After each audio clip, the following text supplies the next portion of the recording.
We know that next month is going to be that testimony in the House Judiciary Committee. Do you think there'll be additional consequences for the president or even for him following this testimony?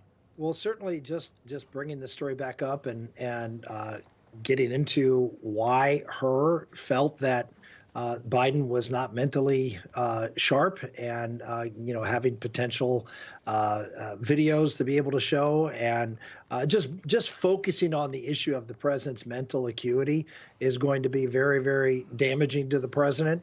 Another perspective is also the fact that Hur decided not to indict, and that I think he made it very, very clear about the high threshold of indicting a president of the United States on criminal charges, not just because he's a sitting president, but because he was the president. I mean, they couldn't bring the charges till after he was out of office, but I think it was a shot at the other special counsel, if you will, Smith, and his indictment of former President Trump. He used prosecutorial discretion, something that, with respect to former presidents, has been used repeatedly in the past, and it's a good practice not to indict former presidents unless there's something really, really extreme. And in this case, look, documents not handling classified documents is certainly a big issue. But again, given the fact that you're talking about a former president, you just don't go there. And Smith went there because he's politicized the DOJ, and the Biden administration has got his back. And Hur, to his credit, in my mind, didn't take that step with President Biden. Senator, real quick, we want to bring up a live shot. You see President Biden here in Culver City as he makes his way out to California in for donations here. I want to switch the gears here and talk a little bit about voters here, and something that we had a discussion with earlier today, that President Biden, polling shows that he's not doing well on a lot of topics, but does it transition into votes here? Republicans feel good when you see low numbers on Biden on the topic at hand. People don't approve of that. But getting them to pull the lever for Donald Trump is another task they have to tackle here. What do you think?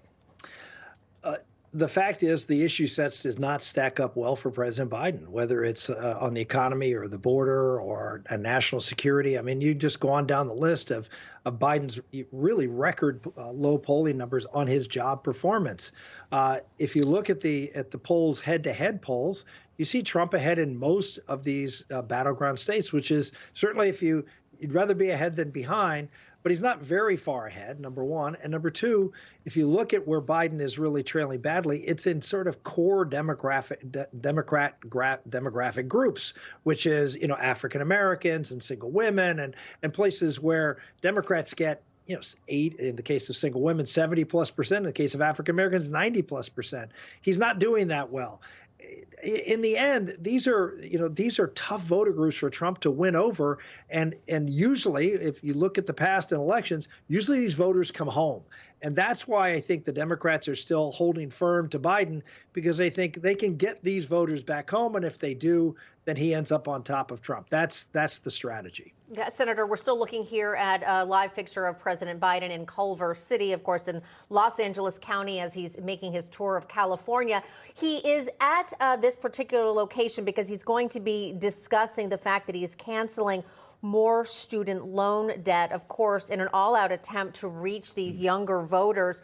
Canceling again of loans of more than 150,000 borrowers under a new plan. Do you think this is going to make any difference for him at the ballot box with so many other horrible issues affecting his record?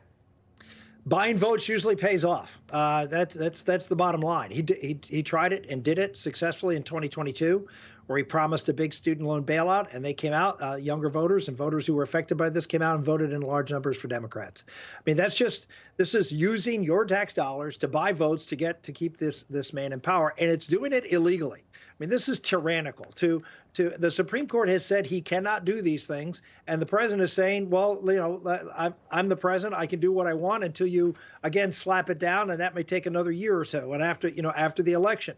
This is, it's so funny to hear the Democrats talk about how Donald Trump is a threat to democracy. What's a threat to democracy is the tyranny of using presidential powers, which he does not have, in order to buy votes so he can stay in office. That's tyranny, and that's an abuse of our democratic process.